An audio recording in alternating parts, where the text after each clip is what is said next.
سلام بچه‌ها، امیدوارم که خوب باشین. توی آموزش‌های قبلیمون گل خاصیت رو خیلی کامل من توضیح دادم و خب شماها هم خیلی دوستش داشتین. توی پیج اینستاگرام خیلی با هم دیگه حرف زدیم و خب خیلی راحت تونستین خروجی گل خاصیت رو داشته باشین و یک خروجی قشنگ باشه. ولی اکثرا برای زمینه این تابلو، یعنی طرح پتینه این تابلو مشکل داشتیم که حالا نمونه کار بچه‌ها رو هم داخل کانال اینستاگرام، داخل کانال سوال جوابمون گذاشتیم. توی این آموزش مختص میخوایم پتینه این تابلو رو کار کنیم.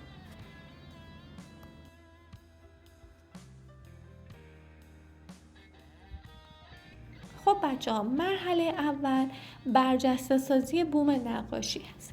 من خودم به چند دلیل برجسته سازی بوم نقاشی رو توی این مدل انجام میدم. یکی این که از نظر من خیلی قشنگه، یعنی تابلو اون زیبایی بصری رو داره و وقتی که شما دارین عکاسی تابلو رو انجام میدین، این بافت خیلی خودش رو نشون میده و تو چشم مشتری هم شما یک آدم حرفه‌ای دیده میشین. توی مرحله بعدی وقتی که من میخوام کار رنگامیزی تابلو رو انجام بدم، این برجسته سازی خیلی خیلی به من کمک میکنه که کار محو کردن و کار پتینه کردن تابلو به راحتی برای من انجام بشه. خب میریم سراغ کار که چطوری برجسته سازی رو انجام بدیم. توی آموزش‌های قبلی هم گفتم، اینجا هم تکرار میکنم، من از تکسچر سرامیک برند کارن استفاده میکنم. این تکسچر کاملا آماده داخل بازار موجوده، شما میتونید از لوازم هنری ها تهیه کنید. اگر تکسچر رو تازه به تازه تهیه کنید، برای استفاده کردن از اون نیازی نیست که با هیچ موادی اون رو ترکیب کنید. مثل من خیلی راحت کاردک نقاشی رو میزنید توی ظرف تکسچر و اون رو مستقیم روی بوم نقاشیتون میکشید. خب برای برجسته سازی اصلا توی این تابلو مهم نیست که تمام سطح بوم نقاشی به یک اندازه بافت داشته باشه. حتی شما یه جاهایی بیاین تکسچر بیشتری رو بذارین، حجم بیشتری به بافتتون بدین، یه جاهایی نه، حجم تکسچر کمتر باشه، بافت کمتر باشه و این قشنگی و این تضاد دیده بشه.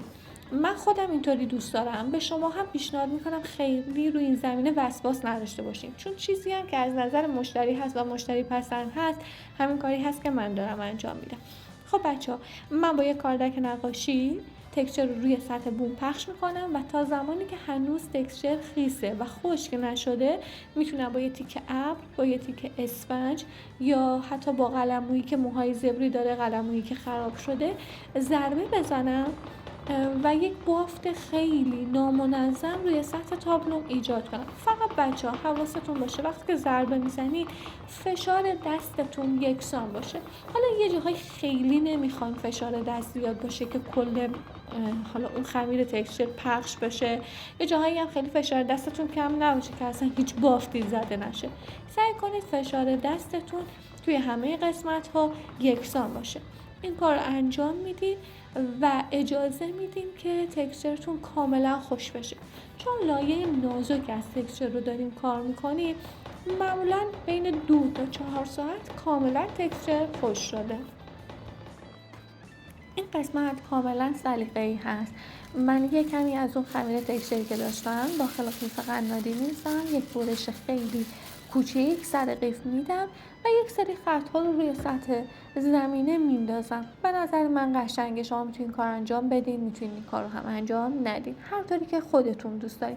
فقط بچه‌ها این کار رو تا زمانی که تکسچرم هنوز خیسه انجام میدم که خب چون این تکسچری که دارم میذارم خیلی نازکه، به راحتی به اون تکسچر زیری بچسبه و جدا نشه. اینجا دیگه تکسچرم کاملا خوش شده و موقع رنگ‌آمیزیه. بچه وقتی که تکسچر خوش میشه رنگ سفید نداره، یه کوچولو رنگ میتونم بگم شیری یا یه رنگی که رنگ سفیدی که یه کمی توناژ کرمی داره، خلاصه که سفید نیست و خیلی تو ذوق میزنه.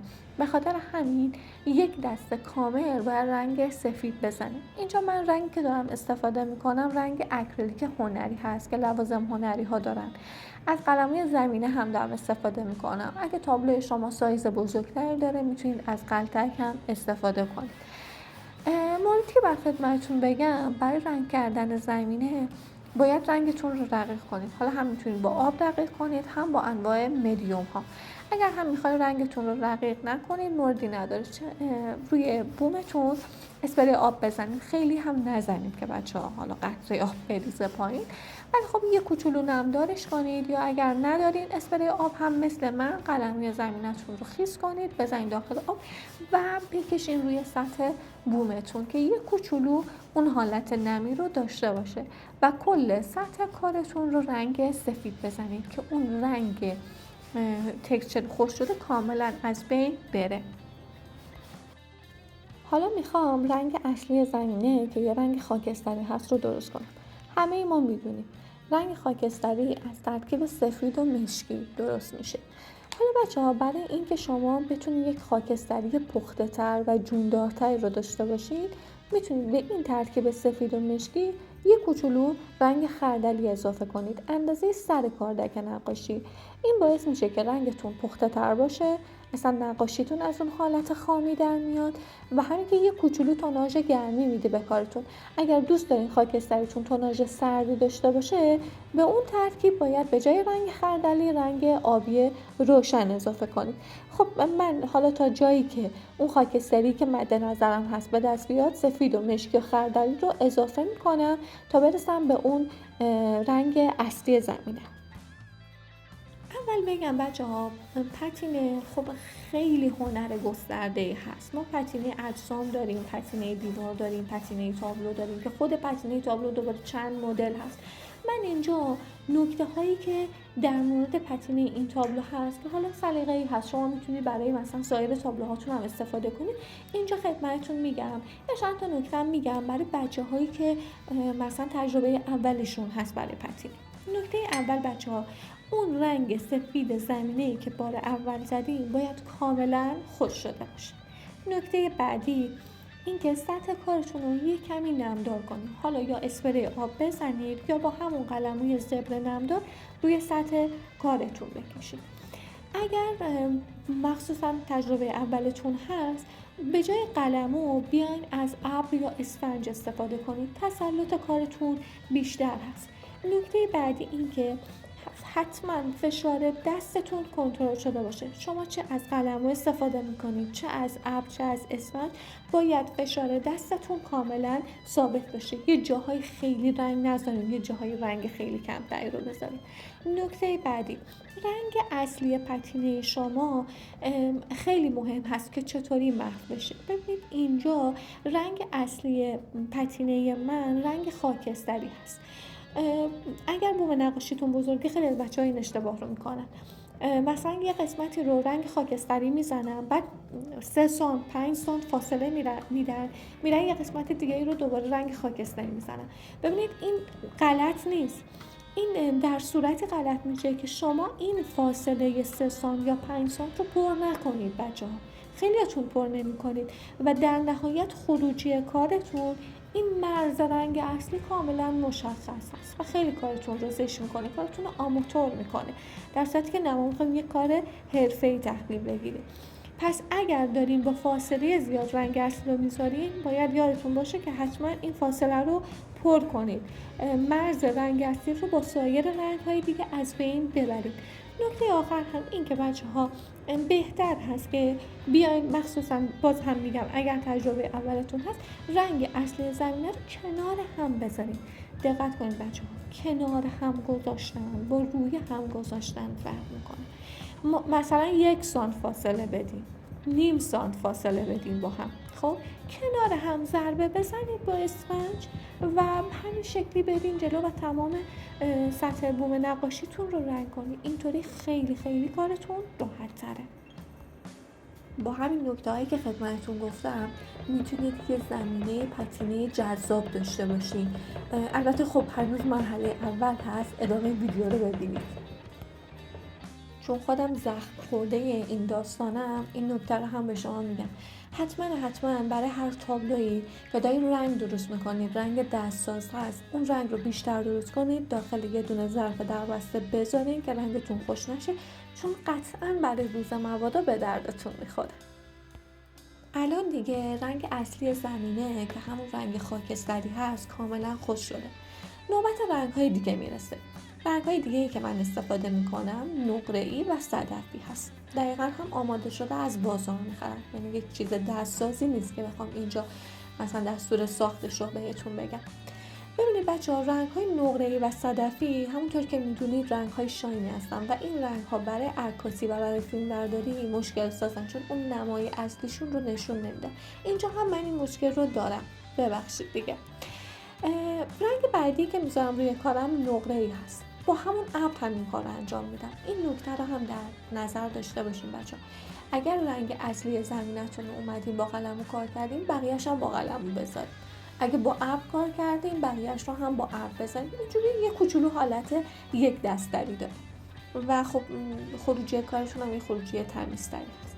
رنگ نقره‌ای رو کجاها میذارم؟ اون جاهایی که گفتم رنگ اصلیتون کنار هم باشه. اون فاصله‌ای که کنار هم بود رو با رنگ نقره‌ای پرش میکنم.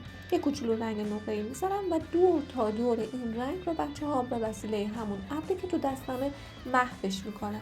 یعنی اجازه نمیدم که مرزی بندازه.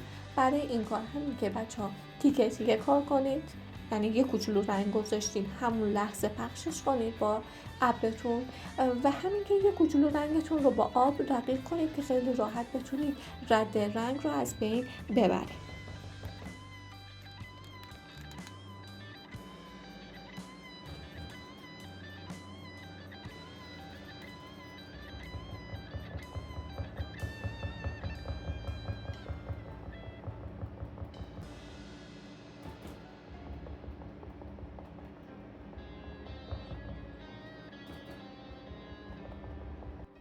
از اونجایی که من رنگ صدفی رو خیلی دوست دارم و سعی میکنم توی اکثر تابلوها یه ردی از رنگ صدفی باشه، اینجا هم میخوام رنگ صدفی بذارم. با همون ابر همین کار انجام میدم، یه قسمت هایی تاچه صدفی میذارم. یه نکته بچه ها خدمتتون بگم، اینکه ممکنه به هم بگین که من مثلا اون رنگ خاکستری اصلی که گذاشتم خب هنوز خوش نشده، میخوام کنارش رنگ نقره‌ای رو بذارم که این دوتا خیلی خوب دیگه توی همدیگه محو بشن. ببینید بچه‌ها، این مورد کاملا سلیقه‌ای هست، میتونید انجام بدید، ولی این رو گوشه ذهنتون داشته باشید که وقتی که دوتا رنگ خیس رو کنار همدیگه میذارین، این دوتا رنگ با همدیگه ترکیب میشن و یک رنگ جدید رو به وجود میارن. اگر شما با اون رنگ جدیدی که به وجود اومده مشکلی ندارین، دوستش دارین، مورد پسندتون هست، سلیقتون هست، میتونید به این شکل کار کنید. اگر نه مثل من اجازه بدین رنگتون خوش بشه و مرحله به مرحله برین جلو. سعی کردم توی این چند دقیقه کلی از نکته های پتینه رو بهتون بگم، امیدوارم که دوستش داشته باشین و باز هم اینو میگم بچه ها که این آموزش فقط و فقط به خاطر شما ضبط شده، چون خیلی ازم سوال پرسیده بودین در مورد زمینه پتینه تابلو و میخوام بگم که هر سوالی داشته باشین، حالا توی دایرکت اینستاگرام یا داخل کامنت های همین چنل ازم بپرسین، سعی میکنم همش رو جواب بدم و اگر ببینم یک سوال خیلی پرتکراره حتما بابت اون ویدیو آموزشی درست میکنم.